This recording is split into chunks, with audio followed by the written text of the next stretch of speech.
Good morning and welcome to Panama.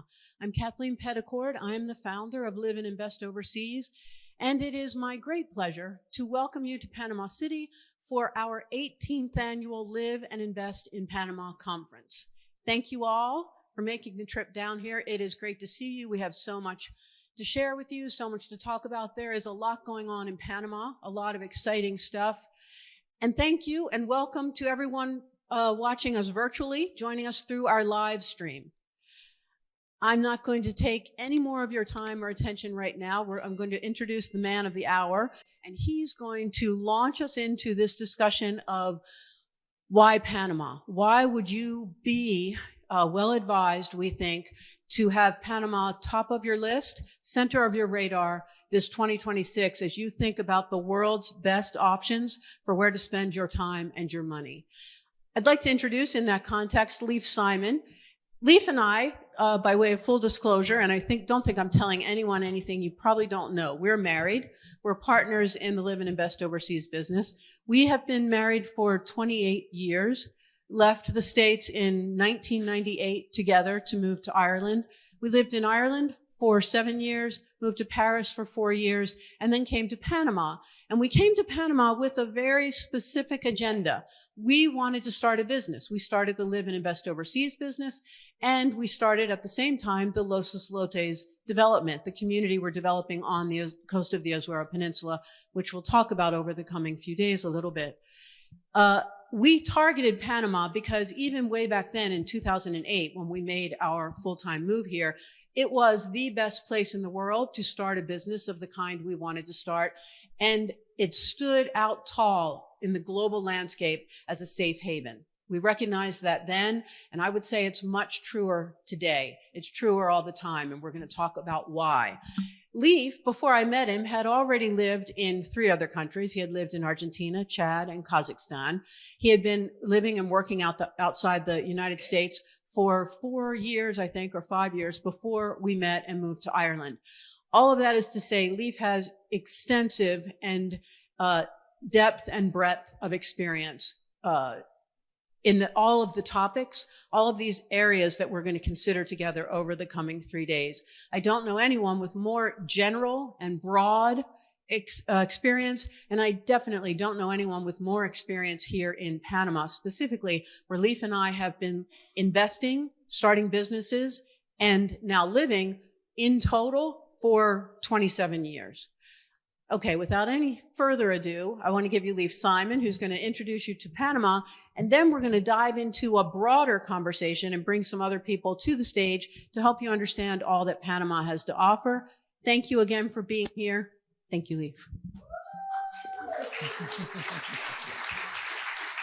All right, welcome everyone. I see familiar faces in the crowd, but just for show of hands, how many people first trip to Panama?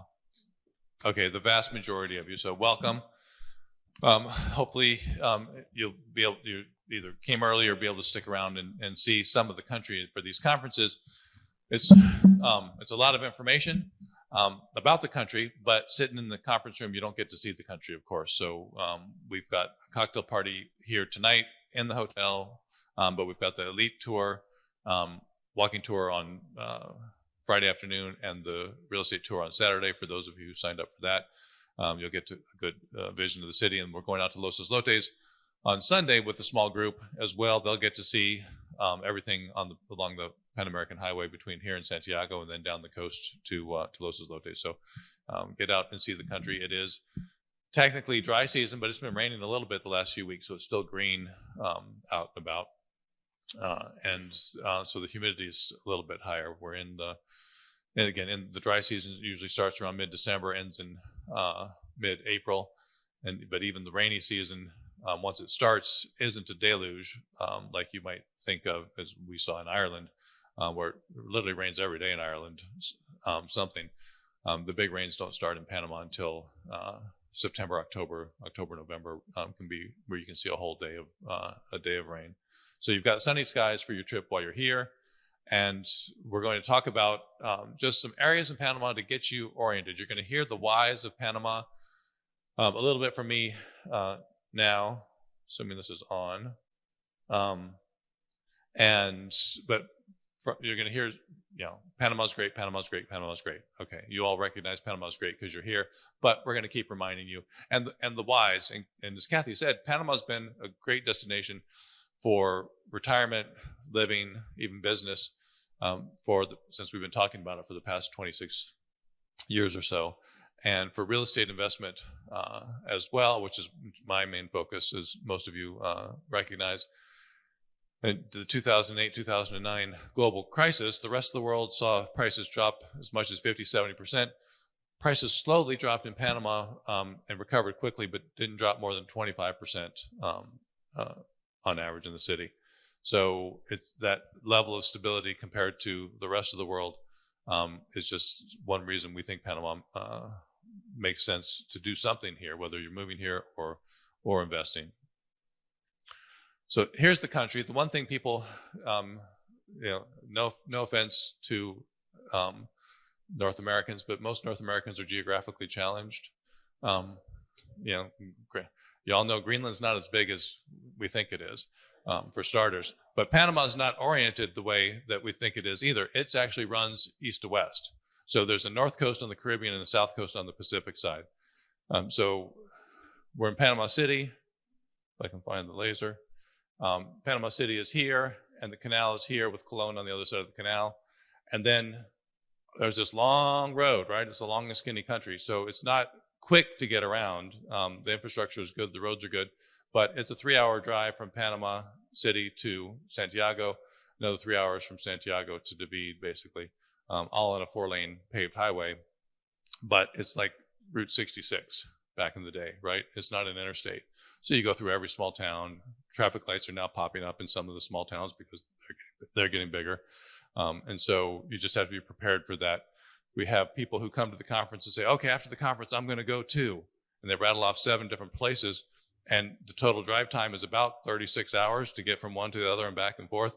We're like, no, you need to scale that back a little bit. So why Panama? It is a top offshore haven. They made, and you're going to hear about residency and why to act sooner rather than later. I say this all the time in Simon Letter and Offshore Living Letter. If you're eligible for something, especially residency programs or citizenship programs, take advantage of it now because the rules can change. And the rules have changed in Panama 2 big times, 2 big changes. One in 2008, right after we moved here, and again in 2012, a minor change that made things better. And then the beginning of the last, this presidency, so a couple years ago, rules got a little bit harder under the friendly nations. That's the specific countries visa that's up here. It's still one of the easiest, best ways if you don't have a pension to qualify for the pensionado. You'll hear about those 2 specific options, which are the main ones people take advantage of. But again, the rules can change. So don't wait. For Kathy and I, we got Panama residency a couple of years. We started the residency a couple of years before we actually decided to move here, simply because we could. And at that time, there was a reforestation investment option for $40,000. So we just did that to have the residency as a backup plan. And it turns out that worked out to our advantage when we decided to move here and start live and invest overseas a couple of years later. Plenty of expat communities. We used to call Panama the halfway house for expats, for getting your feet wet going overseas, because it's a pretty easy move. From a cultural perspective, you go into the Reba Smith grocery store and you might as well be in, name a U.S. grocery store. I can't remember any of them anymore. Jewel is the one, I guess, that we have in Illinois where I go. You can find the U.S. products. But if you're going to buy U.S. products, you're going to pay more than you're paying in the U.S. because they're shipping things down and they've got to make up that cost. You can also shop locally, but it's, again, from a cultural language perspective, especially Panama City, where there's a lot of English spoken. I went in to pick up something over the weekend in an electronics store. I'd ordered it online, went in to pick it up. Long story short, they'd sold it to somebody else, so it wasn't there. Customer service is still not great in Panama in many cases. But the manager came up to me and saw that I looked like I look, and he didn't even bother speaking to me in Spanish. He just started speaking to me in English. So you can get by in English in a lot of ways here. The pensionado residency is one of the lowest income requirements in anywhere in the world. The healthcare is great. There's a Johns Hopkins affiliated hospital here in Panama City. You'll hear about that and some of the other hospitals, just again, how good medical care here is. There's a growing medical tourism. Ease of access. Panama is the hub of the Americas. So you've got US Airlines, European Airlines flying into Panama City direct, but you have Copa Airlines flying everywhere else in Latin America and North America. So on Copa, you can get a direct flight to a lot of the larger major cities in the US and Canada where the North American airlines aren't flying direct from. So it's affordability. Yes, sir. There's going to be a whole residency presentation, so I'll let them dig into the details on that. So affordability, the Panama uses the US dollar. Most people see that as a pro. Some people see that as a con. What if the US dollar implodes, like it's been predicted, by all the pundits for the last 20 plus years? Then Panama will switch to another currency. They actually technically have their own currency called the Balboa, but it's pegged 1-to-1 with the US dollar. And they use, US dollars, the paper currency. They do mint their own coins because it's cheaper for them to mint them than to buy them from the US. So both US coins and Panama coins are here. Panama coins will work if there's still vending machines that take coins in the US. So if you end up with Panama coins in your pocket on the way home, just go find a vending machine. You can buy yourself a candy bar. It has the best infrastructure in Central America. Panama City is a real city, as you've seen driving in from the airport compared to the rest of Central America. And we make that distinction, Central America versus South America, because there's lots of real cities in South America. Strong economy, grew 4% last year, expected to grow 4% in 2026 and 2027. Second strongest economy at the moment in Latin America. All right, the cons in the city. Traffic congestion is bad. In the outer cities, it's getting bad as well because of prosperity, growing middle class, more people have cars. And Panama is doing its best to expand the highways and roads, but Panama City, you can't expand the roads, right? They're there. No offense to the Panamanians in the room, but Panamanians are some of the worst drivers that you might find, especially in the city. It's a fun thing to drive in the city. Kathy won't do it anymore. You don't know what they're going to do. And I'll tell a story sometime throughout the conference about the funniest accident I've ever seen anywhere in the world that was here in Panama City. Power outages, especially if you're in the interior.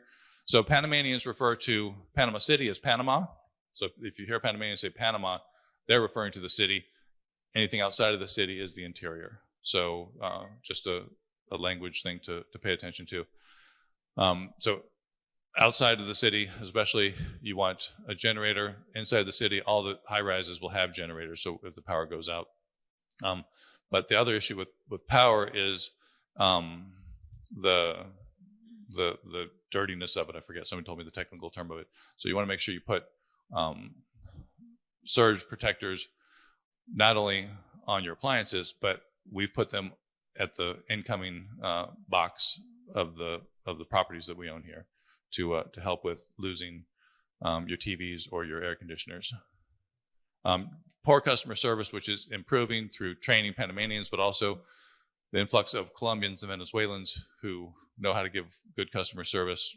I'd say 5 or 10 years ago, if we got good customer service in a restaurant, I would ask the waiter where they were from, and they would say Colombia.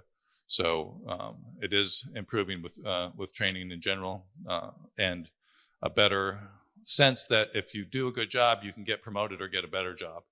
When we first moved here 18 years ago, and even before that, a Panamanian who had a regular minimum wage job, that's all they ever expected to have. Now, with the opportunities that have come up in the last 20 years, there's more incentive to provide better customer service and get promoted as the country and the businesses grow. Mañana attitude is pure Latin America. And so, as I like to say, Panamanians aren't in a hurry to do anything until they get behind the wheel of a car. And then, by God, you better get out of their way. All right, here's Panama City. And Panama City over the years has become, it's a very international city now. And the one thing I learned straight out of grad school, however many hundreds of years ago that was that international cities with international companies paying international salaries get expensive. So when I graduated grad school and I did the search of, just places I might want to move or get a job, what came up, these weren't places I was thinking of going, but the two most expensive cities in the world at that time were Brazzaville, and I think that's in the Congo, and another capital in Western Africa. And it was at the time because that's where all the companies were going and paying high salaries. And so you paid what you needed to pay to get the service levels that you wanted. Panama City is kind of like that at this point. There's kind of a dichotomy of what's available. You can go to a nice restaurant and spend $100 a person, or you can go to a local restaurant and spend $5 a person. So depending on what your budget is in the city, you can spend as little or as much as you want. You just have to find the places that you want to spend your money in the levels of service and quality that you're looking for. Because that's Panama City, right? If I didn't tell you that was Panama City, you would think that could be, any place in the world. The Twisty building kind of gives it away. They stole that design from something in the Middle East. There was a lawsuit over that. This is the cathedral on Via España. It's actually kitty corner to the Stay. We'll be seeing the Stay on Saturday with the Elite Real Estate Tour. And so they've got old construction, new construction, parks, and they've been improving the parks the last many years, upgrading things, putting in new facilities. And so there is a nice park system in Panama City, especially the Santa Costera, which is out that way across from the hotel, that they installed in 2008 as they expanded the coastal road right there, Avenida Balboa. Then this is the Santa Costera Park. This is a shot of Casco Viejo. So Casco Viejo is the old colonial town, which has become, the hip and trendy place to go for food and drink. But there's one road in and two roads out. So from a traffic perspective, Kathy wanted to live there because of the history and the quality and the style of the buildings renovations that were being there. We did for about 10 months. And then I couldn't take it anymore. The traffic and the lack of parking, although we had a parking space with in our house. But if somebody's parked on the street in front of your entrance, you can't get in. That happened more than once. All right. So Panama City pros, lots of living options. There are houses in local neighborhoods. There are houses in local neighborhoods that are quite comfortable. We have friends who in them. They're generally older houses. If you're in the city center, there are older high rises, mid rises.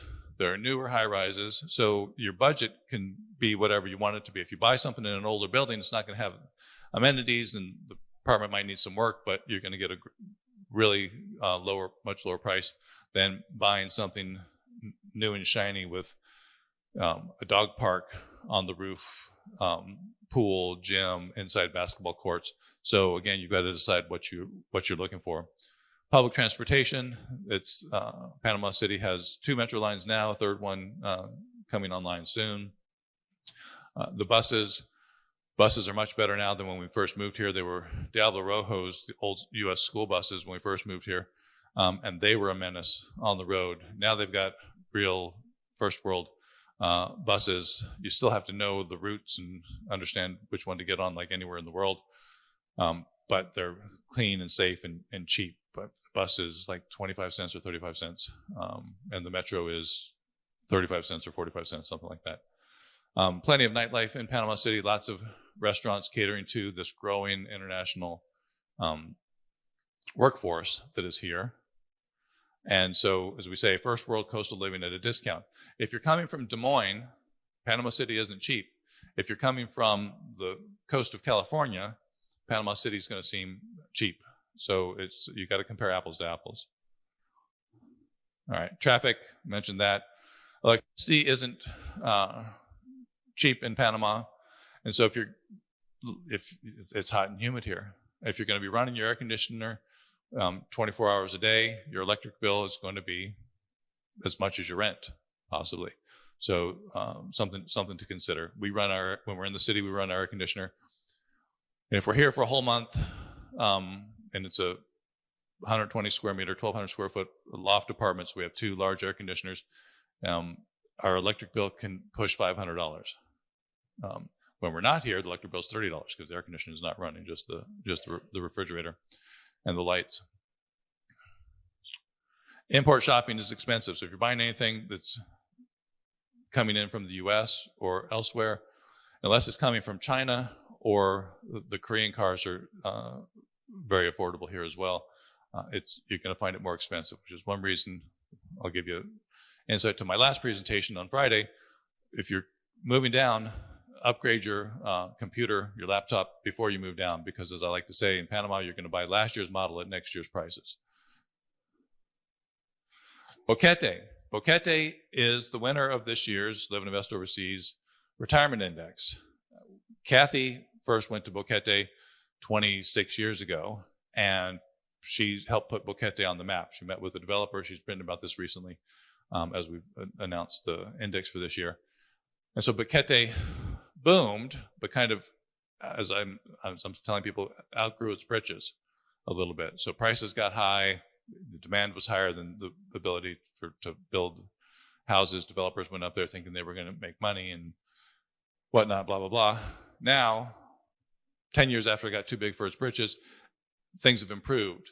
There's more affordability, more things being built at reasonable prices. The road has expanded from David to Boquete, making it easier to get to from David. And so we took another look at Boquete, and it's number 1 of our index this year. And it's in the mountains. So if you're not up for the high humidity and heat of the coast, Boquete is in the mountains and has, well, we say spring-like weather, but depending on where you're from, spring-like weather is different. If you're from Minnesota, spring-like weather is probably a little bit cooler than if you're from Alabama, right? So, but it's comfortable. It's a small town at the end of a valley. So the town itself, there's not a room to expand, but coming south is where a lot of the development and construction is happening. And you have the opportunity to go out there and see one of the projects from Empresas Burn. If you signed up for that, I think they leave on Saturday afternoon to go up there and take a look at that. It's known for its flowers because everything grows up there. That area, not Boquete specifically, but that area is where a lot of the fruit and vegetables come from in Panama that are grown here. There's a weekly market and lots of activities outdoors. So at this point, because it's become an expat destination, it is a place where you can get by with English if you wanted to. The spring-like weather, the fresh produce, those are all pros. The cons is that the nearest hospital is David, which is 45 minutes away, so it might be closer than where you're coming from in the U.S., depending on where you live. Again, you're going to need the backup generator for electricity, and right now most people are relying on the satellite internet service. So whatever we think of Elon Musk, Starlink keeps my internet on out at Los Islotes and a lot of places here in the interior of Panama. Chitre is a former winner of our retirement index. It's more in the interior, and it's over here. It's not on the town itself is not on the coast, but it's close to the coast. You get a more Panamanian lifestyle. There's some expats there, but you're gonna be able to hang out with Panamanians and live a more local lifestyle there. although you still have the Reba Smith. They have a Reba Smith grocery store, which is where we shop, where you get all your U.S. products. So you won't be worrying about the shopping side of things. It's, again, a small, relatively small town. It's the provincial capital. And this is some of what it looks like. In the interior, there are developments there that are designed for a higher end, for the expat and higher end Panamanians. We have a Panama Circle member who may be here at this event who lives there. And then again, the beaches are nearby. And that coast is where Carnival really happens. The main town is Las Tablas, farther south. So if you're in Chitre, you might get some overflow from that. But this is a picture from Carnival. Las Tablas is where they make these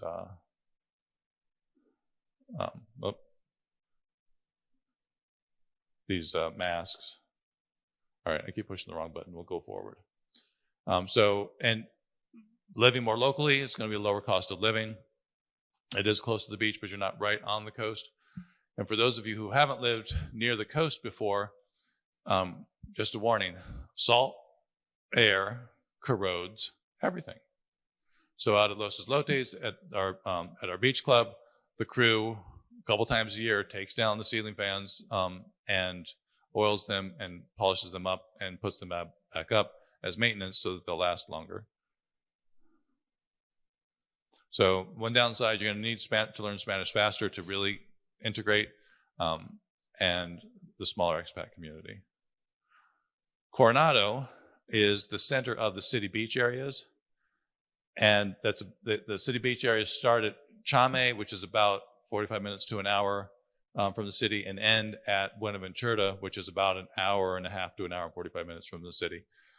That long stretch of beach before the road turns in here is called the city beach areas, and Coronado is the center of that. It's the development there was done by a local family, started back in the 60s, and it's boomed over the last 15 years as they finally put in more commercial space. For the longest time, there was just, when you made the turn into Coronado, there was just one little shopping mall with a grocery store and a few shops. And that kept a lot of expats from deciding to do anything out there, even though there was construction of other projects and things going on, because there weren't services. And all of a sudden, the family that did Coronado, somebody told them, you should open up some of the land and start building commercial. And now that whole drive is full of shops and restaurants. And so you don't really need to come back to the city if you're in Coronado for anything. There's hospitals out there. And this is a shot. So you'll see houses and you'll see high rises if you go to the city beach areas. So you can get in a high rise to get an ocean view. There's some high rises that are on the beach itself. This is one of the newer shopping markets, shopping plazas. And some shots of the beach. So there's a large expat community now out there. I threw pickleball in there because everybody asked about pickleball. There's some pickleball clubs out in the Coronado area, and golf courses. So there's golf courses along the coast for those of you looking to golf.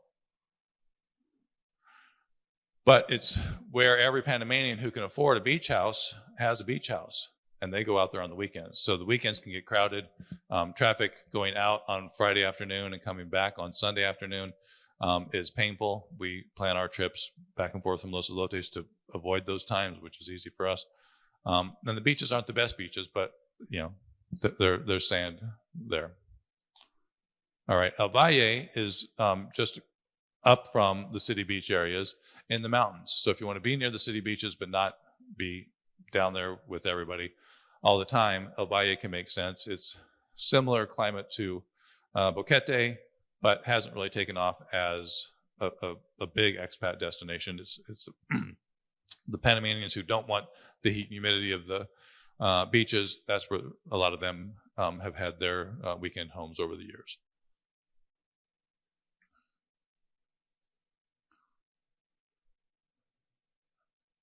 And there's like 7 waterfalls around El Valle, lots of hiking to do. That is not El Valle. I'm not sure how that got stuck in there. That's actually Bocas del Toro, which I'm not talking about today. So it is a slowly growing expat community. If you're in the town itself, you can walk around. You don't necessarily need a car. Again, they have fresh fruits and vegetables at the markets there because, again, it's higher elevation. There's stuff that's grown there. And a growing number of restaurants. Not a lot of English and no specialized medical care. But again, at the Coronado Beach, there are hospitals and hospital extensions from the city that you can go to without having to come back to the city. There is Bocas del Toro. Bocas del Toro, I'm just going to run through this real quick, is on the Caribbean side. So if you want a Caribbean lifestyle, that could be the place to go.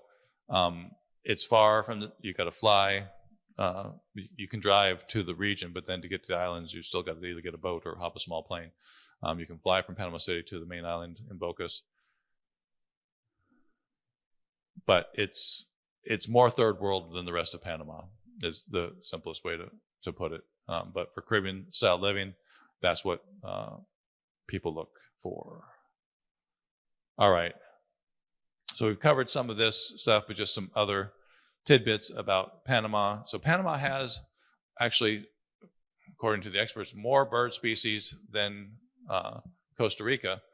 But Panama just hasn't done a good job of promoting itself for tourism, partially because it hasn't had to. It's got the banking industry. It's got the canal now for the last 27 years. And international businesses coming to set up their headquarters. So Panama hasn't needed the tourism income as much as Costa Rica did. So they're trying to up their game on the tourism side, but it's kept Panama as a more broad economy than just relying 80% on tourism, like some other Central American countries. Again, the infrastructure, they're building another bridge to help improve traffic congestion because a lot of the city workers live in a place called Arihan, which is over the bridge.